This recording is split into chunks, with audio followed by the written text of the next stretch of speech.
everyone, welcome back to the channel. അപ്പോൾ എല്ലാവരും സുഖമായിട്ടിരിക്കുന്നെന്ന് വിശ്വസിക്കുന്നു. ഇന്ന് നമ്മളിത് ഒരു അടിപൊളി കുക്കർ എഗ് ബിരിയാണിയുടെ റെസിപ്പി ആയിട്ടാണ് വന്നിരിക്കുന്നത്. സോ എങ്ങനെയാണ് പ്രിപ്പയർ ചെയ്യുന്നതെന്ന് നോക്കാം. അതിനായിട്ട് ആദ്യം തന്നെ നമ്മൾ 1.5 കപ്പ് ബസ്മതി റൈസാണ് എടുത്തിട്ടുള്ളത്. 250 ml മെഷറിംഗ് കപ്പിൽ അത് കുതിർത്ത് വെച്ചിട്ടുണ്ട്.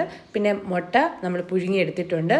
തൈര്, തക്കാളി, സവോള ഇതെല്ലാം നമ്മൾ അരിഞ്ഞെടുത്ത് വെച്ചിട്ടുണ്ട്.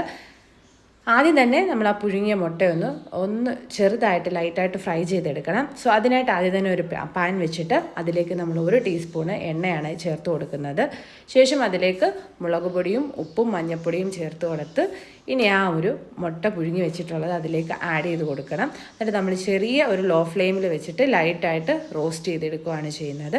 സോ ഇത് ശരിക്കും ആ ഒരു എഗ്ഗിലോട്ട് ആ ഒരു മസാലയൊക്കെ പിടിക്കുന്നതിനും ഒക്കെ നമ്മളെ ഹെൽപ്പ് ചെയ്യും. സോ ഇത് ആദ്യം തന്നെ ചെയ്തിട്ട് ആ മുട്ട നമുക്കിനി മാറ്റി വെക്കാവുന്നതാണ്. അപ്പം എഗ് ബിരിയാണി നമ്മളിന്ന് കുക്കറിലാണ് ചെയ്യുന്നത്. സോ ആദ്യം തന്നെ ചെയ്യേണ്ടത് നമ്മൾ ആ ഒരു അരി ഒന്ന് കുതിർക്കാൻ വേണ്ടി ഇടണം. സോ അരി നമ്മൾ നന്നായിട്ട് കഴുകി അതിന് ശേഷം വെള്ളത്തിൽ കുതിർക്കാൻ വേണ്ടി ഇട്ടേക്കുക. അപ്പോൾ ഇനി കുക്കർ വെച്ചിട്ടുണ്ട്. കുക്കറൊന്ന് ചൂടായി വരുമ്പോഴത്തേനും നമ്മളിവിടെ എണ്ണയല്ല നെയ്യാണ് യൂസ് ചെയ്യുന്നത്. സോ 1.5 ടീസ്പൂൺ നെയ്യ് നമ്മൾ ആഡ് ചെയ്ത് കൊടുക്കുന്നുണ്ട്. നെയ്യ് ഒന്ന് ചൂടായി മെൽട്ടായി കഴിയുമ്പോഴത്തേക്കിന് അതിനകത്തോട്ട് ഹോൾ സ്പൈസസ് ആണ് ആഡ് ചെയ്ത് കൊടുക്കുന്നത്. പെരിഞ്ജീരകവും ഏലക്കയും ഒരു ചെറിയൊരു പീസ് കറുവപ്പട്ടയുമാണ് നമ്മളിവിടെ ചേർത്തിട്ടുള്ളത്. സോ അത് നന്നായിട്ട് ചൂടാകുമ്പോഴത്തേനും നമുക്ക് നല്ലൊരു മണം കിട്ടും. സോ ഇതിലേക്ക് ഇനി നമ്മൾ അരിഞ്ഞു വെച്ചിട്ടുള്ള സവോള ചേർത്ത് കൊടുക്കുക. സവോള നമ്മൾ ചെറുതായിട്ടാണ് അരിഞ്ഞെടുത്തിട്ടുള്ളത്. സവോള നന്നായിട്ട് വഴണ്ട് വരണം. അതിനായിട്ട് നമ്മൾ ഇവിടെ ഉപ്പാണ് ചേർത്ത് കൊടുക്കുന്നത്. ഒരു ടീസ്പൂണോളം നമ്മൾ ഉപ്പ് ചേർത്ത് കൊടുക്കുന്നുണ്ട്. സോ പിന്നീട് നമ്മൾ ഉപ്പ് ചേർക്കുമ്പം ഇതിനെക്കുറിച്ച് ഓർത്തിരിക്കുക.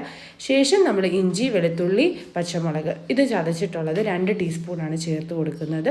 ചതച്ചെടുത്താൽ മതി. ഇപ്പം നന്നായിട്ട് ചതച്ചതും കൂടെ ചേർത്ത് കൊടുക്കുക. സാധാരണ നമ്മൾ ഇതിപ്പം നമ്മുടെ അടിയിൽ പിടിച്ച പോലാകും. അതൊന്നും പ്രശ്നമില്ല. ഇനി നമ്മൾ തൈരൊക്കെ ചേർക്കുമ്പോഴത്തേനും നന്നായിട്ടത് കറക്റ്റായിട്ട് വരും. ഇനി ഇതിലേക്ക് നമ്മൾ മല്ലിയിലയും പുതിനയിലയും ചേർക്കണം. ഇത് നമ്മുടെ ബിരിയാണിക്ക് നല്ലൊരു ഫ്ലേവർ തരാൻ വേണ്ടിയിട്ട് ഹെൽപ്പ് ചെയ്യും. അപ്പോൾ കുറച്ചാണെങ്കിലും നിങ്ങളുടെ കയ്യിൽ ഇത് അവൈലബിൾ ആണെങ്കിൽ അത് ചേർത്ത് കൊടുക്കുക. ബിരിയാണികൾക്കെല്ലാം നല്ലൊരു ഫ്ലേവർ തരാൻ ഇത് നമ്മൾ ഹെൽപ്പ് ചെയ്യുന്നതാണ്. ഇനി അതും ഒന്ന് മിക്സ് ചെയ്ത ശേഷം ഒരു മീഡിയം സൈസ് തക്കാളി ചെറുതായിട്ട് അരിഞ്ഞത് നമ്മൾ ഇതിലോട്ട് ചേർത്ത് കൊടുക്കുകയാണ്. തക്കാളി നമുക്കിങ്ങനെ പീസസ് ആയിട്ട് കട്ട് ചെയ്തതോ അല്ലെങ്കിൽ അരച്ചും ചേർത്ത് കൊടുക്കാവുന്നതാണ്. ഇനി തക്കാളി ഒന്ന് കുക്കായ ശേഷം നമുക്കിനി പൊടികളൊക്കെ ചേർത്ത് കൊടുക്കുക. നമുക്കിവിടെ മുളക് പൊടി, മല്ലിപ്പൊടി, മഞ്ഞൾപ്പൊടി, ഗരം മസാല ഇത്രയാണ് വേണ്ടത്. ഞാൻ എൻ്റെ അളവൊക്കെ നമ്മുടെ മെഷറിങ് അളവൊക്കെ ഇതിൽ കൊടുത്തിട്ടുണ്ട്. അപ്പോൾ ഇനി ഇതിൻ്റെ ആ പച്ചമണം പോകുന്നിടം വരെ അത്യാവശ്യം നന്നായിട്ട് മിക്സ് ചെയ്ത് കൊടുക്കണം. അപ്പോൾ നമ്മൾ എരിവ് കൂടുതൽ വേണമെങ്കിൽ നമുക്ക് മുളക് പൊടി അതിനനുസരിച്ച് അഡ്ജസ്റ്റ് ചെയ്യാവുന്നതാണ്. നമ്മളിവിടെ ഒരു മീഡിയം ഒരു എരിവിനാണ് ചെയ്തെടുക്കുന്നത്. അതുകൊണ്ട് തന്നെ 2 ടീസ്പൂണാണ് മുളക് പൊടി ചേർത്തിട്ടുള്ളത്. സോ ഇതെല്ലാം കൂടി ഇനി നന്നായിട്ട് മിക്സ് ചെയ്ത് കൊടുക്കുക. അപ്പോൾ ഇപ്പം നമ്മുടെ പാത്രത്തിൻ്റെ അടിയിൽ പിടിച്ചിട്ടുണ്ട്. അത് പ്രശ്നമില്ല. ഇനി നമ്മൾ തൈരും കൂടെ ചേർത്ത് കഴിയുമ്പോഴത്തേന് കറക്റ്റായിട്ട് ഒരു കൺസിസ്റ്റൻസിയിലോട്ട് വരുന്നതായിരിക്കും. ഇപ്പം നമ്മളിവിടെ ചേർത്ത് കൊടുക്കുന്നത് 3 ടേബിൾ സ്പൂണ് തൈരാണ്. തൈരൂടെ ചേർത്തിട്ട് നന്നായിട്ട് മിക്സ് ചെയ്തെടുക്കുക. ഇപ്പോഴെല്ലാം നമ്മൾ ലോ ഫ്ലെയിം കീപ്പ് ചെയ്യാൻ വേണ്ടിയിട്ട് ശ്രദ്ധിക്കുക. ഒന്നും കരിഞ്ഞു പോകരുത്. നന്നായിട്ട് മിക്സ് ചെയ്ത് കൊടുക്കാവുന്നതാണ്.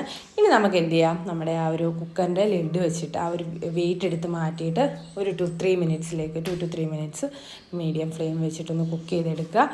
അതും കുക്കായ ശേഷം ഇനി നമുക്ക് അരി അതിലേക്ക് ചേർത്ത് കൊടുക്കണം. ഞാൻ പറഞ്ഞു കഴിഞ്ഞാൽ കുതിർത്തരിയാണ് നമ്മളിവിടെ യൂസ് ചെയ്തിരിക്കുന്നത്. അത് മാത്രം ശ്രദ്ധിക്കുക. അരി ചേർക്കുമ്പോഴത്തേക്കിനും നമ്മൾ 2 ബാച്ചായിട്ട് ചേർക്കുക. ആദ്യത്തെ ഒരു തവണ കുറച്ച് ചേർത്തിട്ട് നന്നായിട്ട് ആ മസാലയുമായിട്ട് മിക്സ് ചെയ്യുക. ശേഷം അടുത്ത സെറ്റ് ചേർത്ത് കൊടുക്കുക. അപ്പം അരിയും നമ്മൾ ആ ഒരു മസാലയിൽ ഇട്ടിട്ട് നന്നായിട്ട് മിക്സ് ചെയ്ത് കൊടുക്കേണ്ടതാണ്. ഇനി നമ്മൾ ഇതിലേക്ക് വെള്ളമാണ് ചേർത്ത് കൊടുക്കുന്നത്. നമ്മൾ ചെറു ചൂടുവെള്ളമാണ് ചേർത്ത് കൊടുക്കുന്നത്. അതായിരിക്കും കൂടുതൽ ബെറ്റർ. അപ്പം 1 കപ്പ് അരിക്ക് നമ്മൾ 1.5 കപ്പ് വെള്ളമാണ് ചേർക്കുന്നത്. അപ്പം നമ്മളിവിടെ എടുത്തിരിക്കുന്ന 1.5 കപ്പ് അരിയാണ്. അപ്പോൾ 2.25 കപ്പ് വെള്ളമാണ് നമ്മളിവിടെ ചേർത്ത് കൊടുത്തിട്ടുള്ളത്. വെള്ളവും കൂടെ ചേർത്ത ശേഷം നന്നായിട്ട് എന്ത് ചെയ്യുക, ഒന്ന് മിക്സ് ചെയ്തെടുക്കുക. അതിനുശേഷം നമ്മളെ ഒന്ന് ടേസ്റ്റ് ചെയ്ത് നോക്കാം. എല്ലാ മസാലയും അതുപോലെ തന്നെ ഉപ്പും ഒക്കെ കറക്റ്റാണോ എന്ന്. അതല്ലെങ്കിൽ രണ്ടും നമ്മൾ ഇട്ട് കൊടുത്തിട്ട് നമ്മുടെ ഇതിനനുസരിച്ച് അഡ്ജസ്റ്റ് ചെയ്യുക. എപ്പോഴും ഉപ്പ് കുറച്ചൊന്ന് മുന്നോട്ട് നിൽക്കണം. എന്നാലേ നമ്മളിത് കുക്ക് ചെയ്ത് വരുമ്പോഴത്തേക്കിന് കറക്റ്റായിട്ട് വരത്തുള്ളൂ. ശേഷം ഇനി നമ്മൾ ആ മാറ്റി വെച്ചിരുന്ന മുട്ടയും കൂടി ഇതിലേക്ക് ചേർത്തിട്ട് കുക്ക് ചെയ്തെടുക്കുകയാണ്. നമുക്ക് മുട്ട മുറിച്ചിടാം, അതല്ലെങ്കിൽ ഇങ്ങനെ ഹോളായിട്ട് തന്നെ ഇടാവുന്നതാണ്. അപ്പം ഞാനിങ്ങനെ മൊത്തത്തിലാണ് ഇട്ടിരിക്കുന്നത്. ചെറുതായിട്ടൊന്ന് ബോയിലായി വരുമ്പോഴത്തേക്കിന് ഇനി നമുക്ക് നമ്മുടെ ലിഡ് വെച്ച് ക്ലോസ് ചെയ്യുക. ഇനി ഒരു ലോ ഫ്ലെയിമിൽ വെച്ചിട്ട് 1 വിസിൽ വരുന്നിടം വരെയാണ് നമ്മൾ കുക്ക് ചെയ്തെടുക്കുന്നത്. ശേഷം നമുക്ക് ഓഫാക്കി വെച്ച് നമ്മുടെ അടിപൊളിയായിട്ട് ബിരിയാണി റെഡിയായിട്ട് വരും. സോ നല്ലൊരു റെസിപ്പിയാണ്, നമുക്ക് ഡിന്നറായിട്ടും ലഞ്ചായിട്ടും ഒക്കെ ട്രൈ ചെയ്ത് നോക്കാൻ പറ്റുന്ന ഒരു റെസിപ്പിയാണ്. നല്ല അടിപൊളിയായിട്ട് നമ്മുടെ ബിരിയാണി വന്നിട്ടുണ്ട്.